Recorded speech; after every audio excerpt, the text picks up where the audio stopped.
Hi everyone, Marin Hirsch here. Welcome to our monthly webinar at Elixir University. We are going to now go ahead and get started.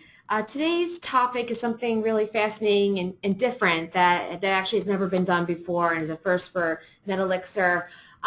We are going to be talking about DIY social sentiment analysis in 3 steps.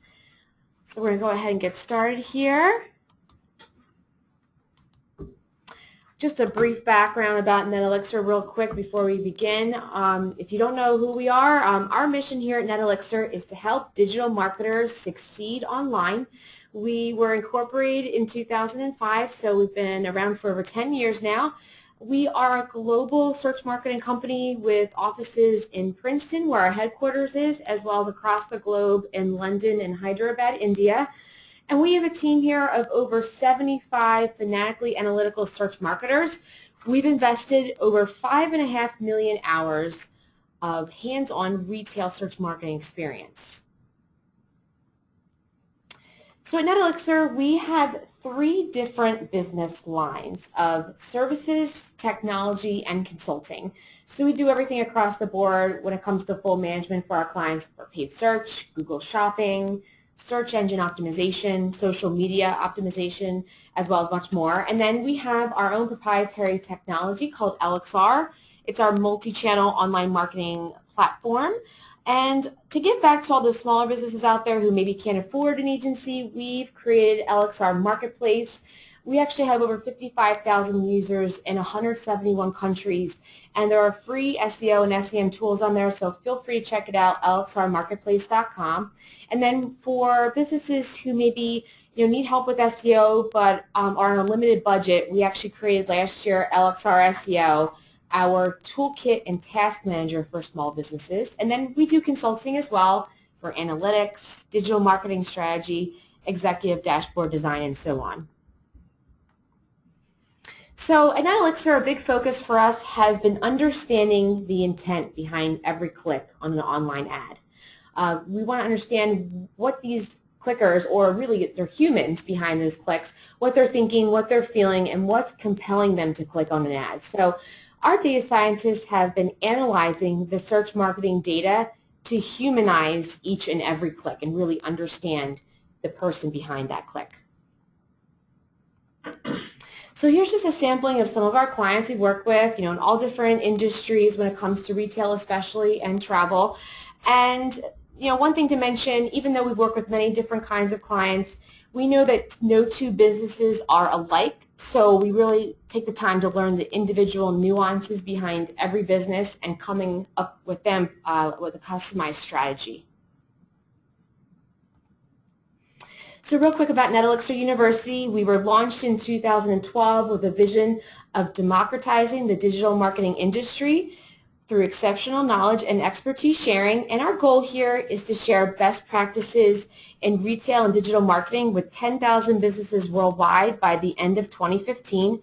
We invite you to join our LinkedIn group, Elixir University, and also because this is such a new topic about Twitter and tweeting for Valentine's Day, we've created a hashtag tweetalytics. So feel free to tweet and share, your findings about today's webinar, anything that you found interesting with the hashtag tweetalytics.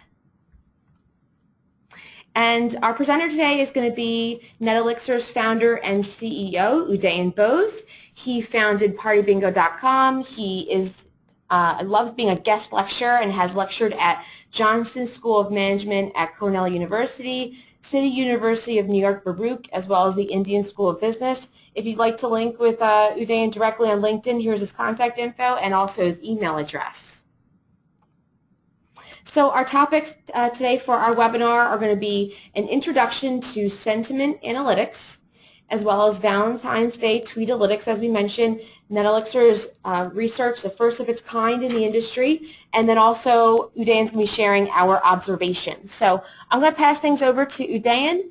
Diane, we're really excited. Thank you so much for joining us. Thank you, Marin. Thank you very much for passing on. I see a question, so let me just try to, I hope everyone is able to hear this. I just wanted to sort of do a quick sort of show of hands. Is everyone able to hear us clearly? I mean, if you can just really sort of click on this, that will be fantastic. It looks like there is an Wonderful. Okay. So I think, yeah, everyone is able to sort of listen to me. That's fantastic. So let me just get on to this thing. This is a very different topic that we essentially are presenting on. Very excited to present. This is a very unique and original research that we had done on specifically the Valentine's Day tweets. And what I'm going to be covering in the next 20 minutes or so is uh, helping you understand how exactly the social sentiment analysis has been done. The idea is that you should be able to conduct this analysis by yourself in-house. So let me move on to the basics. What exactly is social sentiment analysis at this stage? So what is sentiment analysis? Now again, this has been taken purely from Wikipedia, and sentiment analysis aims to determine the attitude of a speaker or a writer with respect to some topic or the overall contextual polarity of a document. So essentially, I mean, trying to do an extensive text mining in a simplistic sense so that you are able to understand as to what is the attitude of the speaker or the writer or whoever is having the conversation as such. Uh, Again, if you really look at the basic task in the sentiment analysis is classifying the polarity of a given text or a document. So when I say polarity in the sense, let us say it's great or exceptional, which is exceptionally positive. It is terrible is exceptionally negative, and you have the entire gamut of all those sentiments that that a conversationalist or during a conversation gets expressed. So what we will be discussing today is essentially uh, the basic sentiment analysis, because we felt that the advanced sentiment analysis, which actually sort of goes beyond polarity, maybe a little too much to cover really in this one session. So that's, I think, the reason why we have preferred to stick to purely the basic sentiment analysis, so that, again, as I mentioned, the idea is for you to be able to do it in-house as well. Moving on, in terms of social media sentiment analytics, why exactly do we even do that?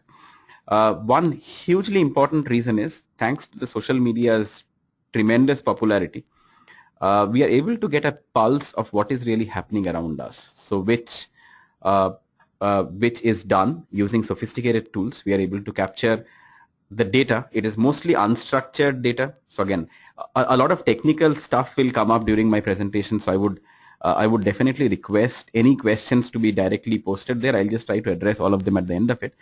Unstructured data is data which essentially you can just as a conversational data is unstructured data, right? Because it may not really essentially be in a certain sequence which is prescribed. And we need to use a different type of tools to go ahead and analyze the unstructured data.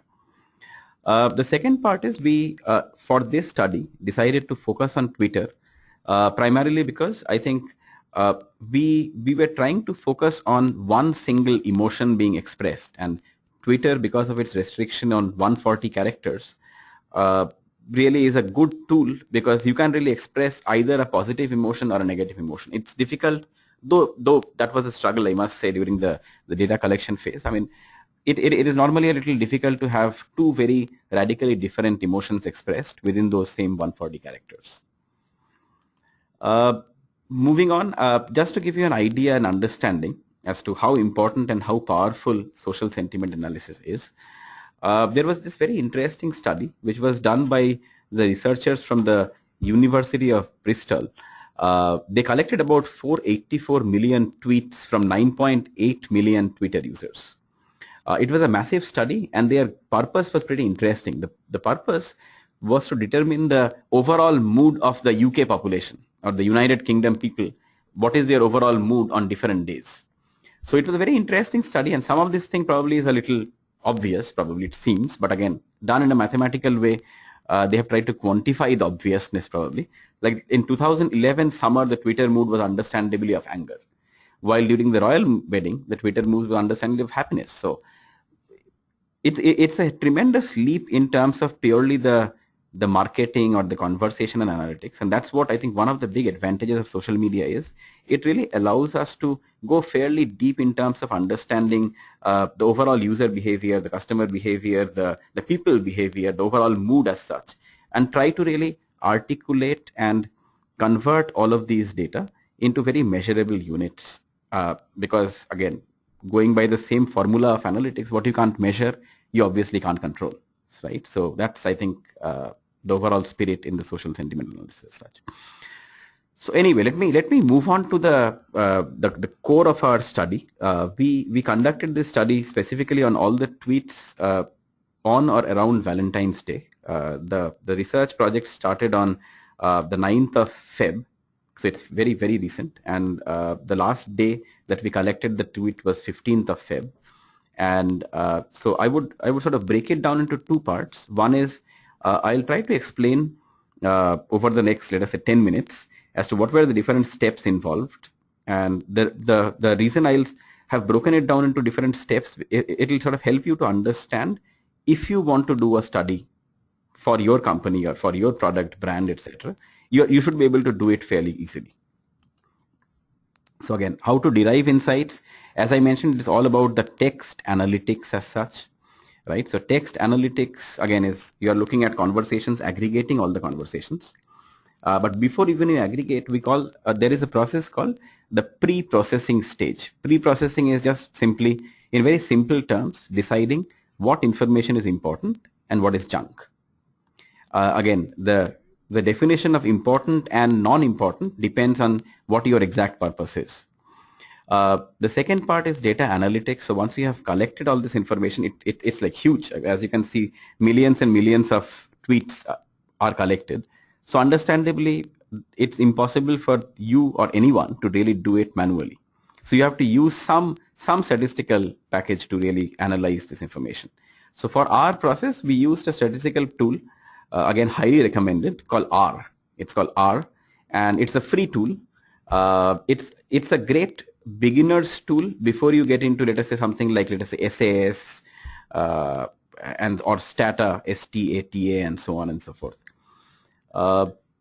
The next part was semantics. So again, semantics is you're trying to make sense algorithmically of all the conversation which is there on Twitter, right? So you're essentially trying to convert words into numbers. So that's what the semantic algorithm tries to do. And at the end of it, you're essentially scoring these because you have to compare. So it's a very fascinating project, and the reason it is called text analytics is because you are actually converting conversations into specific numbers as such. So that's, I think, the fascinating part, and that is, I think, one of the big reasons why, being a fanatically analytical company, we said that let us just try to apply our analytical prowess in trying to gain some insights into this thing using the statistical methods that we normally use anyway for search. So this is, I think, the three very broad stages, and we conducted it, as I mentioned again earlier, on Valentine's Day tweets. The idea or the goal was to uncover sentiments and trends. Now this is where I must again go into a slightly professorial mode, if I'm already not in the professorial mode anyway. So from that perspective, the first thing that you need to decide is what specifically is the purpose or the goal of your research, right? Now, it is exceptionally important for you to define the purpose in a very tight manner. So it has to be a very well-defined purpose or goal, specifically measurable. Otherwise, it's because I mean, converting words into numbers, it's very easy to really deviate and not really come up with anything which is useful. So the first stage is called data collection. So we collected Valentine's Day tweets.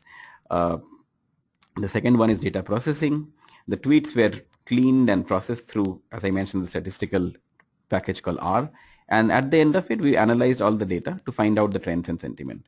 Now, using this tool R, we also wanted to sort of quantify that there was like a mean absolute percentage error in the overall statistical model or the algorithm that we have used of about 6.95%. I know it's getting a little deep or too analytical, but that was the margin of error. But we were able to classify at about 93.05% accurately in terms of the emotions. That's what we believe. Again, I must sort of mention I know it's very technical and analytical in this thing, so please reserve your questions for the end. I'll try to answer as many as I can potentially today. Otherwise, we'll sort of obviously get back to those questions shortly after this. So step one, again, sort of putting it, you have defined the goals, you want the study to begin. So what is the step one? Step one is data collection, right? So you have to collect the tweets with relevant hashtags. So when I said tweets with relevant hashtags, what we did was we selected all the tweets where Valentine's Day hashtags were used. So these were like hashtag Valentine Day, hashtag Valentine's Day, and so on and so forth. So the first step, we call it a hashtag selection. The second, this was a little complex because you would need to get into the coding or the software programming zone in this. A script was written to capture the tweets with the selected hashtags, and we specifically focus on the US only on a daily basis. Right. So just to give you an understanding of the number of tweets captured, we were capturing 425 tweets per hour. And this was done between Feb 9th till Feb 15th. So roughly we had about 77,000 tweets to play with, 76 to 77,000 tweets to sort of play with. And that became the overall data set for us. And then we were able to collect and store all these tweets in an internal server. So again, hashtag selection, understand for your occasion or for your brand, event, product, what are all the relevant hashtags. Second, again, this is where the software programmer's help would be required. Write a script so that you are able to select hashtags only from a particular geography. So let us say you are a marketer and going ahead and selling the products only in US and Canada. So you would need to sort of write a script so that only the tweets from US and Canada are captured in this process. And at the end of it, you would need probably substantial database capacity as well. I mean, again, depending on the quantum of data that you are generating, which is the data storage part. Again, for our study, as I have mentioned earlier, we were collecting all the tweets from Feb 9th till about Feb 15th. So it was a 7-day period around Valentine's Day. The data capturing rate was about 425 tweets per hour. Again, just sort of repeat the magnitude of the project. This we have made it almost like a step 1A because it's almost like a sub part. It's called the data pre-processing. Now, in many times, you are essentially trying to capture all the tweets, right? But very interestingly, we found out that 65% of all the tweets in this period were done by marketers. So it was a bit challenging, primarily because the marketer tweets, unfortunately, were mostly very promotional and sales-based tweets. And majority of the marketer tweets we had to remove exactly for this reason, because you can't really gauge a sentiment by analyzing salesy tweets as such, right? So we wanted to have a clean data set. As a result of which we came up with a little more than 25,000 tweets, mostly sort of done by, mostly probably about 99% done by the users as such. Now, one very interesting observation that sort of came out in this thing is, I mean, this is something for all the marketers out there who are using social media, who want to use my, right? So it's a very radical question. What as a marketer are you doing to drive engagement? And I'll share with you a shocking statistic. 62% of all the marketer tweets had absolutely zero engagement. Let me repeat that. 62% of the marketer tweets neither got any favorited, neither they were sort of replied on, or not they were shared with anyone else, right? So understandably, there was zero engagement. When we sort of dove in, got in further, we found that all of these tweets essentially were trying to hawk a particular product. So the big concern that we have, honestly speaking, at NetElixir is Twitter becoming more of a sales channel rather than an engagement platform, because that would itself defeat the core purpose of social media. And that would be our request, our very humble request to all you marketers out there. Please do not use social media to peddle your products, right? Try to build engagement. Engagement is built on a lot of other parameters other than just sort of going ahead and selling and promoting and sending the prices, the products, etc., etc. But that is, I think, a very genuine concern. And again, statistically, it is that's one of the things which really sort of our entire team at NetElixir was very concerned about. Let me move on to step 2. The step 2 is called data processing. So you have got the data, you have got what you could think is the clean data set, and those collective tweets are now imported into R, right? R is the statistical software. It is a free software for statistical computing. We had about 25,000 plus tweets, as I mentioned. So the software goes through about 3 different sub-stages or sub-programs as such. So the first one is called data stemming. So data stemming, think of converting any words like, let us say, loved into love or loving into love and so on. So the root words, converting words in their various tenses, form, etc. to a root word as such, a root core word. That was, I think, the step one. The second one was removing or converting into a lower case, right? For example, iPad. We saw in many cases we had capital I, capital PAD, but again, just for simplicity in terms of the calculation or the statistical processes, we had to convert everything into a lower case. We had to remove punctuations. There were cases where tweets had I dash pads, right? Now they would be interpreted differently by the statistical software as well. And we had to sort of convert very specifically all the links as well and remove any links which would be associated from them as well. Then the third step was we had to remove the stop words. Now stop words essentially are words like the, and, for, etc. So they didn't really have any sense. So because again, remember the core purpose of the study was to convert words into numbers, right? And all of these, the three stages really helps you to convert the words slowly into a numerically or algorithmically understandable format. And then we had the tweet data set, which was ready for analysis. So that was, I think, the second part. So again, let me repeat the first. The first one was data collection. The second one was data parsing or data pre-processing, removing all the marketers, all the salesy tweets out there. Then step two was data processing, which is right what we discussed now. We used R as the statistical computing package.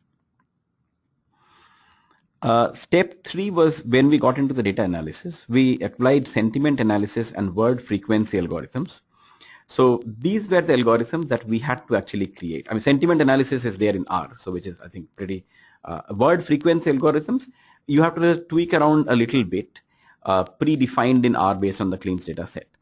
So when I say sentiment analysis, I think what we are essentially trying to do is we are trying to just simply understand if the sentiments or the tweets are either positive or negative, and we try to do it in a contextual term, right? When I say contextual term, you have to really understand what is the overall context in terms of conducting the sentiment analysis.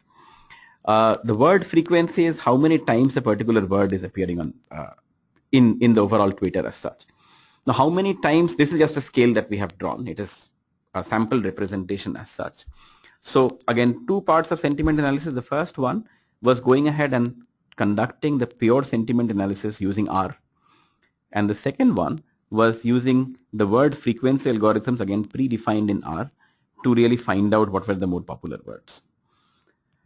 So what were the findings? That's the last part. The top Valentine's Day activities, again between as represented or reflected by Twitter between data collected 9th Feb to 15th Feb. The first one was Valentine's Day dinner, right, to be understood. The second one was interesting. Couples want to listen to Spotify together. That was a very interesting observation. The third one was even more interesting. Watch Valentine's Day or 50 Shades of Grey. So probably the film was released roughly at the same time. So that obviously triggered a lot of interest in this thing. The fourth, and I don't know whether anyone from Starbucks is there on the call listening to the webinar, but Starbucks coffee was number 4, which was fantastic. Tour to Disneyland, which is probably more of a plan it seems, was number 5. And the 6th one was equally interesting, manicure and nail art before Valentine's Day. So these were the 6 activities which both men as well as women, which sort of counted as the top 6 activities as such, as regulated from Twitter. Let me move on to the most talked about Valentine's Day product, and we have classified into quite a few segments. The number 1 by far was chocolates, followed by flowers, to be understood. Number 3 was greeting card, but chocolate was definitely sort of by far the top gifted products. Then we had other like rose petal, was interesting, cake, craft product, jewelry, necklace, gold ornament, pendant, diamond ring, and earrings. So that was, I think, the top products which were discussed during the Valentine's Day. And we wanted to dive in a little bit about chocolates. So that's where we wanted to do a bit of an advanced sentiment analysis to find out, I mean, how strong the sentiments are for chocolate. Very interesting. If you really look at this almost like a speedometer sort of a thing, I'm sorry, you would see that overall chocolate is roughly neutral, right? You would see it is neither positive nor negative. But if you really select the positive tweets, 77.3% of the positive chocolate tweets are extremely positive. So these were like 95% plus. So that also meant that a significant chunk of negative tweets were extremely negative. So chocolate, it seems, drives the most strongest emotion overall, and that becomes our Valentine's Day study winner for 2015. So that's, I think, the product which really is not only the most popular but also sort of drives the most polarized sentiment or the comments on Twitter as such. And we have sort of a couple of tweets out here as well, but it's so that's, I think, one of the things we wanted to share. I'll just sum up with 3 concluding remarks. The first one is, overall, the social sentiment analysis is a great measure of how connected your customers are with your brand. Now, what we tried to do is specifically for an event or around an event, which is Valentine's Day, right? And we tried to understand the activities and the products in this thing. The idea was not to really go ahead too much in depth, but almost try to teach you or share knowledge with you as to how this very simple analysis can be done in-house as well by you. The second, advanced sentiment polarity analysis, helps you to get a better sense of what your most passionate advocates as well as the top critics are saying about your brands. So what we would recommend, there are quite a few social media or sentiment analysis tools out there. We would very strongly recommend specifically marketers for whom the brand is very important, right, to keep a track of the overall what are the conversations that your passionate advocates and top critics are saying about your brand. Also, we must mention that the tweets which are there, probably about 90% plus of all the people who are tweeting about it normally tend to be more passionate compared to the people who are not tweeting about it. That's the reason they sort of take the time to really tweet about a particular product, whether it is good or bad. And the last part, though we sort of tried to do this in for only Twitter, just because of just one single thought process or idea or sentiment, but I think it may not be sufficient to really have only Twitter. I mean, as we all know, I mean, Twitter has just about 23% share of social media sort of channel voice. And you have Facebook, which basically has about 71%. So we would recommend for a much more in-depth study, and we are happy to sort of talk to you regarding, I mean, we'll sort of helping you do the in-depth study. You should include the Facebook pages as well. So that sort of brings me to the end of the presentation. I think I have pretty much stretched almost about 2:29. I'll just leave it for Marin, and then we'll probably have a couple of more questions at the end of it. Yeah. Thank you, Diane. That was really fascinating, and hopefully everyone in the audience out there, got some good tips and insights as well. So just wanted to mention, this is a lot of information to digest. You certainly will be sending out the presentation, but if you're interested in a step-by-step technical DIY sentiment analysis process chart, we can certainly send it over to you. If you want to email me directly, marin@netelixir.com, we'll have them over to you by Monday, and that way you can do this for your business as well. So we'll go ahead and open the floor up. We just have a little bit more time. We're just about at the end, but for any questions, grab a couple here, and certainly if you have anything afterwards, feel free to email me, and then we can certainly reach out to you after the webinar. So Udain, the first question is, okay, here we go. So why is a search marketing firm doing a webinar on social sentiment analytics? That's a great question, Marin. And honestly speaking, the entire idea of a search marketing firm, as Marin probably mentioned in the intro slides, we are very passionate about the use of analytics to get a deeper understanding of the consumer behavior. So she put that slide where she mentioned about our efforts to humanize every click, right? So through the social sentiment analysis, we try to sort of get a better sense of what exactly are people thinking about, and how exactly do they express those thoughts over social media. So I think that's the pure reason about this thing.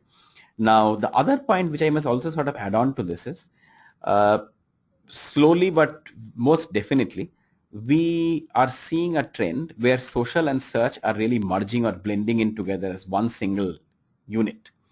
From that perspective, I think it is almost natural for us, being more of a I think a customer intelligence driven search marketing company to really blend in both the social media components as well as along with the search component in the knowledge that we share with our audience. So yeah, that's probably the best answer that I can get to at this stage. Thank you, Marin. That was a great question. Thank you. Okay, thank you for that, Diane. And someone was wondering, how expensive is the stats tool R that you mentioned? Oh, I mean, as I had sort of mentioned, the basic version of R is free, so there is no charges. I mean, you can just go online and pretty much download a version of R or sort of do it there. But if you are really looking at a much deeper, almost like a commercial package, then there are specific pricing which I think that company will be able to help you with. But the basic model for the basic analysis, which again, as I sort of mentioned, that the purpose of today's presentation was to teach you on the basic analysis, is free. So yeah. Great. We're actually a little bit over time, so thank you so much to everyone. Feel free to reach out with any additional questions, or if you want the process chart, we can get that over to you by Monday. Just email me, Marin at NetElixir. Enjoy the rest of your day, and definitely follow us on Twitter at NetElixir, and feel free to tweet and share information about today's Tweetalytics webinar. All right, take care and enjoy the rest of your day. Thank you very much, everyone. Thanks a lot.